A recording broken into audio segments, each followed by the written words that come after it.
आज मैं magnetic effect of current and magnetism के लेक्चर नंबर 2 में इसके अंतर्गत हम magnetic force, rules of finding direction of magnetic field, जिसमें से दो रूल के बारे में हम डिस्कस करेंगे, राइट हैंड थंब रूल और दूसरा है मैक्सवेल कॉर्ड-स्क्रू रूल के बारे में। तो आते हैं सबसे पहले हम लोग मैग्नेटिक फोर्स के बारे में डिस्कस करते हैं। यहाँ पर ध्यान समझिएगा, मैग्नेटिक यानी चुंबकीय बल, इसका हिंदी मीनिंग है। इसके बारे में आज हम लोग डेरिवेशन की मदद से इसके डेफिनेशन को समझ सकते हैं। तो सबसे पहले देखिएगा, मैग्नेटिक फोर्स जो है इसको पता करने के लिए हम लोग क्या करते हैं, व्हेन अ चार्ज, एक कोई चार्ज पार्टिकल है जिसका चार्ज प्लस q वो मूव कर रहा है यूनिफॉर्म मैग्नेटिक फील्ड में। तो मैग्नेटिक फील्ड में मूव करने के दौरान तो जो चार्ज है विल एक्सपीरियंस द फोर्स, वो जो चार्ज पार्टिकल है वो बल का अनुभव करेगा जो डिपेंड करता है फॉलोइंग फैक्टर में, मतलब निम्नलिखित फैक्टर पर ये निर्भर करता है। तो सबसे पहले देखते हैं कि अगर कोई चार्ज पार्टिकल v वेलोसिटी के साथ यूनिफॉर्म मैग्नेटिक फील्ड में अगर मूव कर रहा हो तो कौन कौन से ये जो चार्ज पार्टिकल है वो जो फोर्स एक्सपीरियंस करेगा वो किस पर निर्भर करता है, आज हम लोग इसके बारे में जानेंगे। तो सबसे पहले यहाँ कह रहा है कि ये charge particle will experience of force depend upon, पहला है मैग्नीट्यूड ऑफ चार्ज, यानी मैग्नीट्यूड ऑफ चार्ज का मतलब हो गया कि आवेश के परिमाण पर निर्भर करेगा, that is F directly proportional to, ये जो फोर्स एक्सपीरियंस करेगा वो डायरेक्टली प्रोपोर्शनल होगा चार्ज के। जितना ज्यादा चार्ज होगा उतना ज्यादा फोर्स होगा, जितना कम चार्ज होगा उतना कम फोर्स एक्सपीरियंस करेगा, यानी कहने मतलब F directly proportional to Q। दूसरा है strength of magnetic field, strength of magnetic field, यानी कहा गया कि जो फोर्स एक्सपीरियंस करेगा वो डायरेक्टली प्रोपोर्शनल होगा B की, यानी स्ट्रेंथ ऑफ मैग्नेटिक फील्ड। पिछले वीडियो में मैंने बताया स्ट्रेंथ ऑफ मैग्नेटिक फील्ड को B से डिनोट करते हैं, इसे यहाँ F directly proportional to B लिखिए। तीसरा है vertical component of, vertical components of, vertical component of velocity, यानी कहने का मतलब है कि वर्टिकल कंपोनेंट यहाँ पर देख सकते हैं कि यहाँ पर अगर चार्ज v वेलोसिटी के साथ मूव कर रहा है और ये थीटा एंगल बना है मैग्नेटिक फील्ड के साथ, तो यहाँ पर अगर हम इस ये जो थीटा है वो दो कंपोनेंट में टूट जाता है, जिधर आपका एंगल होता है उधर v cos थीटा और जिधर आपका एंगल नहीं है उधर v sin थीटा। तो ये वर्टिकल कंपोनेंट हुआ और ये हॉरिजॉन्टल कंपोनेंट, तो ये निर्भर करता है वर्टिकल कंपोनेंट ऑफ वेलोसिटी, यानी इस पर निर्भर करेगा, दैट इज यहां लिख सकते हैं F directly proportional to V sin theta. Equation number क्या हो गया 3। अब हम क्या करते हैं, तीनों इक्वेशन को कंबाइन कर देते हैं, यानी combining all these factors we get. अगर हम तीनों फैक्टर को, जितना भी तीनों फैक्टर पर निर्भर कर रहा था, तीनों को अगर हम कंबाइन कर दें तो क्या बनेगा, F directly proportional to Q B V sin theta. अगर ये कॉन्स्टेंट साइन को हटाते हैं उसकी जगह एक सुटेबल कांस्टेंट देते हैं जिसको हम K लिखते हैं, तो Q B V sin theta, where जहां पर K क्या है, K is the proportionality constant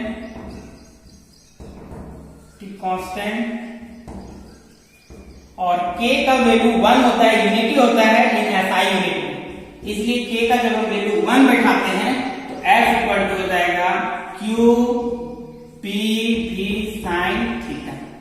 ये आपका एक्सप्रेशन हो गया। लेकिन अगर हम वेक्टर फॉर्म में एक्सप्रेस करना चाहते हैं, इन वेक्टर फॉर्म में अगर हम लिखते हैं F equal to Q V cross B, इसी को यहाँ पर Q V cross into B अगर हम लिखेंगे V क्रॉस B, तो इसी को this is called magnetic force.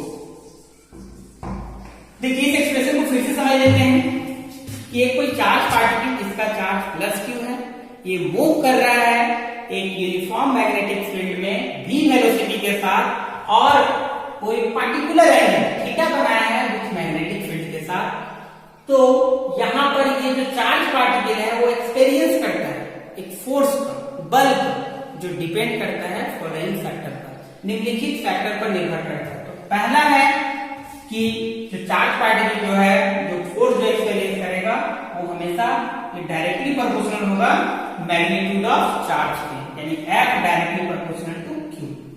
दूसरा है जो फोर्स एक्सपीरियंस करेगा वो हमेशा डायरेक्टली प्रोपोर्शनल होता है स्ट्रेंथ ऑफ मैग्नेटिक फील्ड, यानी जितना ज्यादा मैग्नेटिक फील्ड का स्ट्रेंथ होगा उतना ज्यादा वहां पर फोर्स एक्सपीरियंस करेगा। F directly proportional to B।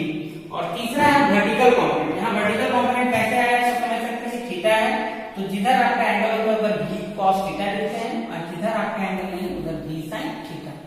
अब इसके बाद अगर हम देखते हैं वर्टिकल कंपोनेंट क्या है, F directly proportional to V sin theta. ये तीनों जो अब फैक्टर है तीनों को कंबाइन कर देते हैं, combining all this factors we get, ये सारे फैक्टर को अगर हम कंबाइन कर देते हैं then we get F directly proportional to QBV sin theta. Positive sign को हटाने के लिए सुटेबल कांस्टेंट देते हैं, यानी यहाँ पर k देते हैं। तो k यहाँ पर कॉन्स्टिट्यूटिव कांस्टेंट है, लेकिन k का वैल्यू 1 होता है जब हम SI यूनिट की बात करते हैं। तो F इक्वल टू यहाँ 1 हो जाएगा QBV sin थीटा। तो यहाँ पर आपका जो एक्सप्रेशन आया वो मैग्नीट्यूड के फॉर्म में अगर हम एक्सप्रेस करना चाहें तो F equal to QBV sin theta. लेकिन अगर हम वेक्टर फॉर्म में, यानी वेक्टर के फॉर्म में अगर एक्सप्रेस करें F equal to Q V cross V, यही है, this is called magnetic force. अब हम लोग इसका डिस्कशन जान लेते हैं, इसका स्पेशल केस क्या है इसके बारे में जानते हैं।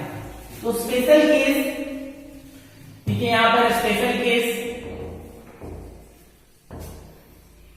इस केस में अगर हम देखें कि पहला अगर हम देखें यहाँ पर इफ अगर थीटा का वैल्यू 0 डिग्री हो, 0 डिग्री हो जाए तो इस फिगर से ही आप लोगों को समझ में लिया होगा कि यहाँ पर ये मैग्नेटिक फील्ड का जो डायरेक्शन है इस डायरेक्शन में है, और यहाँ पर अगर हम देखें कि चार्ज पार्टिकल इस तरीके से यहाँ पर थीटा एंगल बना रहा था V, और यहाँ V cos थीटा और V sin थीटा था। तो ये थीटा यानी जो वेलोसिटी, जो चार्ज का वेलोसिटी होगा, यानी ये और ये दोनों एकदम सेम डायरेक्शन में होता है, पैरेलल होता है। जो चार्ज जो मूव करेगा v वेलोसिटी के साथ, वो चार्ज मैग्नेटिक फील्ड के एकदम पैरेलल अगर मूव करे तो वहां पर आपका थीटा का वैल्यू कितना होगा, 0 डिग्री। अब 0 डिग्री होगा तो v है, अभी हम लोग जस्ट पढ़े कि F equal to QBV sin theta, ये एक्सप्रेशन जस्ट हम लोग यहां से देखें QBV sin थीटा। अब हम लोग क्या करते हैं कि इस के जगह में थीटा का वैल्यू कितना बैठा देंगे, 0 डिग्री। अब 0 डिग्री जैसे बैठाइएगा यहाँ पर साइन 0 का वैल्यू कितना होता है, 0 होता है। साइन 0 का वैल्यू 0 होता है, इसलिए हम लोग क्या करेंगे यहाँ पर 0 इंटू समथिंग यानी 0, यानी मैग्नेटिक जो फोर्स होगा यानी 0 होगा। कब, जब चार्ज मूव करेगा इन the direction of magnetic field, यानी मैग्नेटिक फील्ड के अगर और डायरेक्शन में अगर मूव करे, अगर वहां पर ये दोनों एक दूसरे के पैरेलल अगर हो जाए, ये भी इसी डायरेक्शन में होगा, ये भी यही, तो दोनों के बीच का एंगल 0 डिग्री होगा। और 0 डिग्री होने के दौरान आपका मैग्नेटिक फोर्स कितना होगा, 0, यहाँ कोई तरह का मैग्नेटिक फोर्स नहीं लगेगा। दूसरा केस, अगर हम दूसरा केस यहाँ पर देखें, इस केस को आप खुद समझ सकते हैं, बहुत ही आसान है, बहुत ही सिंपल है। दूसरा केस अगर हम बात करें कि अगर थीटा का वैल्यू 90 डिग्री हो जाए, 90 डिग्री कब हो, जब ये चार्ज पार्टिकल मूव करेगा perpendicular to the magnetic field, यानी यही आपका क्या होता है एकदम इस तरीके से। अगर ये 90 डिग्री एंगल बना के अगर मूव करे तो वहां पर मैग्नेटिक फील्ड के परपेंडिकुलर जब होगा तभी आपका थीटा का वैल्यू 90 डिग्री होगा। तो 90 डिग्री में क्या होता है, देखिए वी है, ये हम लोग के पास एक्सप्रेशन है F equal to QBV sin theta, put the value of theta equal to 90 degree, इसलिए therefore F equal to QBV sin 90 degree. अब sin 90 जैसे कीजिएगा sin 90 का वैल्यू 1, तो F इक्वल टू क्या हो गया, QBV, यानी यहां पर जो एक्सप्रेशन आया वो आपका कुछ वैल्यू आया QBV, यानी यहां पर मैक्सिमम फोर्स एक्सपीरियंस करेगा। यानी कहने का मतलब क्या हुआ कि जब चार्ज पार्टिकल मूव करेगा perpendicular to the magnetic field, यानी ये मैग्नेटिक फील्ड इस डायरेक्शन में और ये चार्ज पार्टिकल इसके परपेंडिकुलर हो जाए, तो वहां पर इस जगह पर अगर देखें तो 90 डिग्री होगा। 90 डिग्री में जो मैग्नेटिक फोर्स होगा वो हमेशा जो मैग्नेटिक फोर्स जो एक्सपीरियंस करेगा वो मैक्सिमम होगा। एक तीसरा केस है, यहीं पर समझ लेते हैं। केस नंबर अगर 3 देते हैं यहां पर तीसरा, कि अगर थीटा का वैल्यू 180 डिग्री होगा। 180 डिग्री कब होगा? अब देख सकते हैं कि जब चार्ज पार्टिकल मूव करेगा एंटी पैरेलल, यानी मैग्नेटिक फील्ड इस डायरेक्शन में और अगर चार्ज पार्टिकल मूव करेगा इस डायरेक्शन में, तो दोनों के बीच का जो एंगल है वो 180 डिग्री होगा। और जो 180 डिग्री होगा उस दौरान हम लोग देख सकते हैं we have F equal to Q V B sine theta, और F यहाँ क्यू वी बी, अब यहाँ साइन 180 डिग्री, और साइन 180 डिग्री का वैल्यू कितना होता है? 0। तो साइन 180 डिग्री का वैल्यू 0 होगा, तो यहाँ पर मैग्नेटिक फोर्स कितना होगा? 0 होगा। यानी मैग्नेटिक फोर्स पैरेलल और एंटी पैरेलल, मैग्नेटिक फील्ड के अगर पैरेलल एंटी पैरेलल हो तो मैग्नेटिक फोर्स 0 होगा। ये मैग्नेटिक फोर्स मैक्सिमम तब होगा जब ये मैग्नेटिक फील्ड के परपेंडिकुलर, यानी चार्ज पार्टिकल जब मूव करे perpendicular to the magnetic field, उस दौरान आपका मैक्सिमम होगा। तो ये इसका केसेस था। अब इसका डायरेक्शन को पता करते हैं मैग्नेटिक फोर्स का। जो डायरेक्शन ऑफ मैग्नेटिक फोर्स ये बहुत ही आसान है, इसके बारे में आगे भी डिस्कस करेंगे। तो डायरेक्शन ऑफ मैग्नेटिक फोर्स को लिखते हैं, direction of magnetic force is perpendicular to the plane containing V and B। यहाँ देख रहे हैं V और B का क्रॉस प्रोडक्ट। तो यहाँ पर कहने का मतलब है कि जब हम लोग देखिएगा इसका जो डायरेक्शन है वो हमेशा परपेंडिकुलर होगा V क्रॉस B, यानी V और B के क्रॉस प्रोडक्ट पे हमेशा ये परपेंडिकुलर होता है। इसको हम लोग जानने के लिए आगे हम लोग रूल पढ़ेंगे, लेकिन यहाँ पर ध्यान में रखना है कि हमेशा मैग्नेटिक फोर्स का जो डायरेक्शन होता है वो परपेंडिकुलर होता है to the plane containing V and B।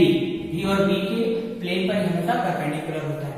इसको पता करने के लिए हम लोग देखते हैं कि जिधर क्रॉस में जब भी क्या रहता है कि अपना जिस डायरेक्शन में वेलोसिटी क्या होगा उस डायरेक्शन में हाथ को रख के, और जिधर मैग्नेटिक फील्ड उधर आपको मोड़ना है, तो जिधर आपका होगा ऊपर होगा तो ऊपर की ओर डायरेक्शन होगा मैग्नेटिक फोर्स, लेकिन ये प्लेन के हमेशा परपेंडिकुलर होता है।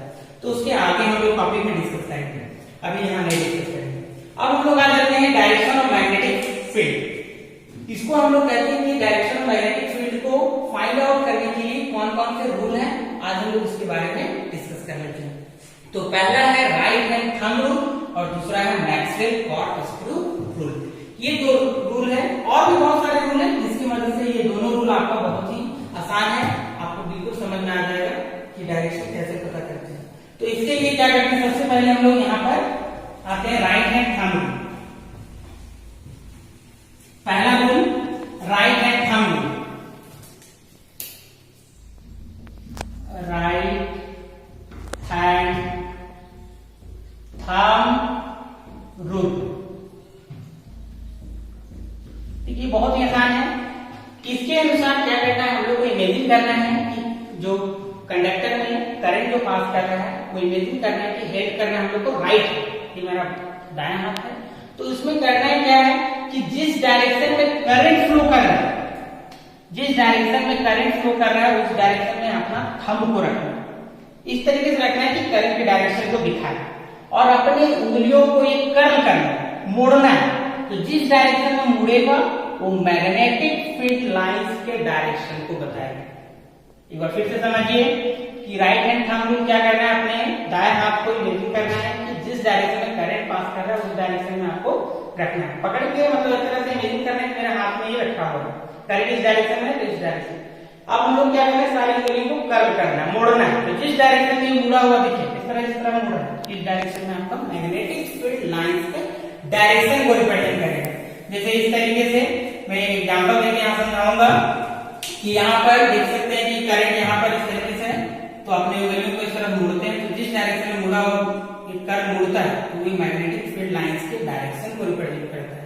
अगर हम लोग इसके किसी भी पॉइंट पर अगर हम टेंजेंट ड्रॉ कर देते हैं तो tangent drawn at any point on the magnetic field lines gives the direction of magnetic field. यानी डायरेक्शन ऑफ मैग्नेटिक फील्ड को पता करना बहुत आसान है। अगर मैग्नेटिक फील्ड लाइंस पता चल गई कि डायरेक्शन में ऊपर है, जिस पॉइंट पर निकालना वहां हम लोग टेंजेंट ड्रॉ कर देंगे और टेंजेंट ड्रॉ करने से वहां पर मैग्नेटिक फील्ड के डायरेक्शन को पता चल जाएगा। तो इस तरीके से आपका राइट हैंड थंब रूल है। इसको हम लोग एक एक्सपेरिमेंट से समझ सकते हैं थोड़ा सा।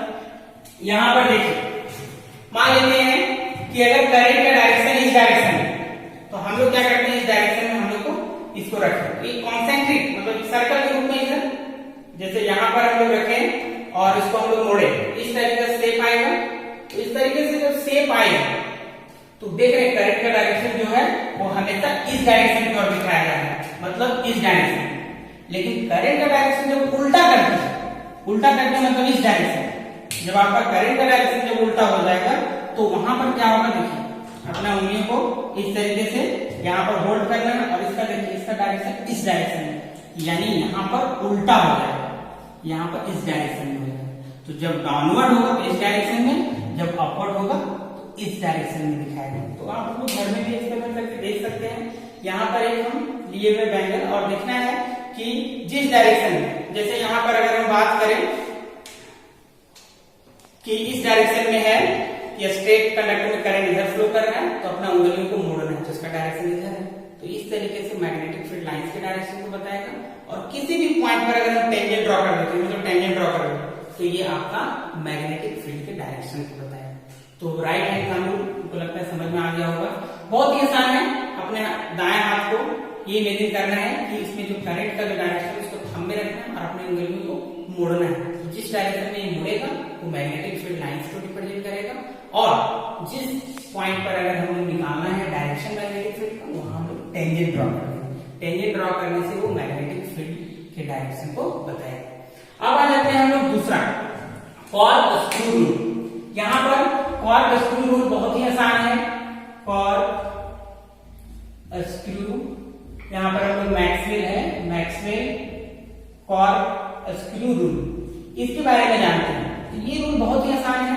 इसमें ये देखना है कि करंट जिस डायरेक्शन में अगर फ्लो कर रहा है, मान लीजिए अपर डायरेक्शन में फ्लो कर रहा है, तो अपर डायरेक्शन में फ्लो कर रहा है तो हम लोग को राइट हैंड में जो स्क्रू है, यानी स्क्रू जो ड्राइवर होता है, उसको हम लोग देखना है, घुमाना है। अगर मान लीजिए करंट के डायरेक्शन में ऊपर जा रहा है तो ऊपर की ओर देखना है, तो किस तरह से सेट कर रहा है, इस तरीके से।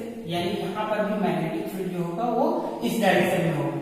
और मैग्नेटिक फील्ड लाइंस का डायरेक्शन पता चल जाने के बाद किसी भी पॉइंट पर अगर हम टेंजेंट ड्रॉ करते हैं तो वहां पर मैग्नेटिक फील्ड के डायरेक्शन को हम पता कर सकते हैं। इसके लिए क्या करना है, सबसे पहले यहाँ पर भी थोड़ा सा एक्सपेरिमेंट भी आप करके देख सकते हैं। जैसे यहाँ पर स्क्रू दिखा रहे हैं, तो देखिए यहाँ पर अगर हम करंट के डायरेक्शन मान लेते हैं ऊपर, उसको ऊपर की ओर, जैसे अपना उंगलियों को इस तरीके से राइट हैंड से इसको स्क्रू को घुमाना है, करंट के डायरेक्शन में बढ़ रहा है, तो देख रहे हैं इसका शेप इस तरीके से आ रहा है, मतलब इस डायरेक्शन में। लेकिन जब आपका क्या है, करंट जब नीचे की ओर डाउनवर्ड, तो उसको डाउनवर्ड ऐसे करना है। इस तरीके से करने के बाद उसका डायरेक्शन क्या होगा, उल्टा होगा। यानी यहाँ पर इसका डायरेक्शन जैसे इसका उल्टा होगा। यानी जब डाउनवर्ड होगा तो उसको ऐसा करना है, लेकिन स्क्रू ड्राइवर नीचे की ओर डाउनवर्ड, तो उसका देख रहे हैं इसका शेप कैसा आ रहा है, इस डायरेक्शन में आ रहा है, मतलब उसको इस डायरेक्शन में दिखा सकते हैं। तो मैग्नेटिक फील्ड लाइंस का डायरेक्शन अगर हमको पता चल जाने के बाद किसी भी पॉइंट पर अगर हम टेंजेंट ड्रॉ कर देते हैं, जैसे हमको इस पॉइंट पर चाहिए या इस पॉइंट पर चाहिए, तो यहाँ पर इसका टेंजेंट ड्रॉ करके हम लोग क्या कर सकते हैं कि इसका डायरेक्शन को पता कर सकते हैं। तो राइट हैंड थंब रूल और मैक्सवेल कॉर्क स्क्रू बहुत ही आसान है। आप लोग घर में भी एक्सपेरिमेंट करके देख सकते हैं, किए भी होंगे। स्क्रू कोई भी चीज को टाइट कर रहे हैं तो करंट के डायरेक्शन में अगर देखते हैं कि अंदर जा रहा है, तो उसका हाथ का जो मूवमेंट किस तरीके से हो रहा है, कर्ल किधर हो रहा है, तो वो मैग्नेटिक फील्ड लाइंस को रिप्रेजेंट करे। अगर इसका नीचे की ओर जा रहा है तो हम नीचे की ओर दिखाएंगे। तो यहाँ पर जब नीचे की ओर दिखाएंगे तो यहाँ पर हमेशा जो मैग्नेटिक फील्ड का लाइंस का डायरेक्शन जो होगा इस डायरेक्शन में होगा। और टेंजेंट ड्रॉ करके हम यहाँ पर मैग्नेटिक फील्ड का जो है डायरेक्शन को पता कर सकते हैं। यहाँ पर दो केसेस ध्यान में रखना है, एक बार इनवर्ड है और आउटवर्ड है। तो मैग्नेटिक फील्ड जो है, magnetic field perpendicular to the plane in the direction of upward direction, अगर ये अपवर्ड हो, बाहर की ओर हो, तो अपवर्ड के केस में हम लोग डॉट से डिनोट करते हैं। और magnetic field is perpendicular to the direction of in downward direction, अगर डाउनवर्ड डायरेक्शन में हो तो वहां पर हम लोग क्रॉस से दिखाते हैं। तो ये ध्यान में रखिएगा आउटवर्ड के केस में, आउटवर्ड डायरेक्शन में, और ये आपका है इनवर्ड यानी डाउनवर्ड डायरेक्शन, डाउनवर्ड डायरेक्शन। इस केस में याद रखिएगा कि आउटवर्ड मतलब बाहर की ओर, और डाउनवर्ड या इसको हम लोग इनवर्ड बोल सकते हैं, अंदर की ओर। तो इसके बारे में समझिए। यहाँ पर अगर मान लीजिए करंट ऊपर की ओर जा रहा है, इस पॉइंट पर पता करना है, तो यहाँ पर देखिएगा अपना वॉल्यूम इस तरीके से लीजिएगा, तो ये प्लेन के अंदर की ओर जा रहा है। तो अंदर की ओर जब जाएगा, इनवर्ड जाएगा, तो हम लोग यहाँ पर क्रॉस में करेंगे। और जब ये बाहर की ओर आएगा, जैसे इसी पॉइंट पर अगर देखिए, यहाँ पर अगर हम देख रहे हैं कि ये हमेशा प्लेन से बाहर की ओर आएगा, तो बाहर की ओर जब आएगा तो वहां हम लोग डॉट से डिनोट करते हैं। इसका साइन कन्वेंशन जान लीजिए मैग्नेटिक फील्ड का, कि डॉट का मतलब आउटवर्ड। जैसे कोई अगर आप तीर देखे होंगे, तो तीर क्या होता है कि अगर मान लेते हैं कि मेरे सामने आ रहा है, तो अगर कोई तीर अगर मेरे सामने आ रहा है, आउटवर्ड मेरे तरफ आ रहा है, तो उसका केवल बिंदु दिखता है। तो इस तरह से इसका ट्रिक समझ सकते हैं कि तीर अगर मेरे तरफ आ रहा है, आउटवर्ड आ रहा है, तो बिंदु तरफ दिखेगा, पॉइंट दिखेगा। और जब ये हमसे दूर जाएगा, यहां से कहने मतलब डाउनवर्ड, जब हमसे दूर जाए, इनवर्ड की ओर जाए, बाहर जाए, तो उस समय ये केवल क्रॉस दिखेगा, क्रॉस दिखेगा। इसलिए हम लोग कहने मतलब है जब हमसे दूर जाएगा, दूर जाने का मतलब है कि यहाँ पर था, ये अंदर की ओर जा रहा है, हमसे दूर जा रहा है, तो यहाँ पर हम लोग क्रॉस दिखाएंगे। जब मेरे तरफ आए तो केवल उसका बिंदु दिखेगा। मतलब दिखते हैं तीर, भारत में या रामायण में देखे होंगे, जब तीर चलता है तो उसका केवल सामने आ रहा है तो केवल बिंदु दिखेगा, लेकिन जब दूर जाएगा तो उसका क्रॉस दिखेगा। तो ये साइन कन्वेंशन आप समझिएगा। और इस तरीके से ये टॉपिक यहाँ पर कवर हुआ, और लेक्चर नंबर 2 यहीं पर समाप्त। नेक्स्ट टॉपिक में हम लोग नेक्स्ट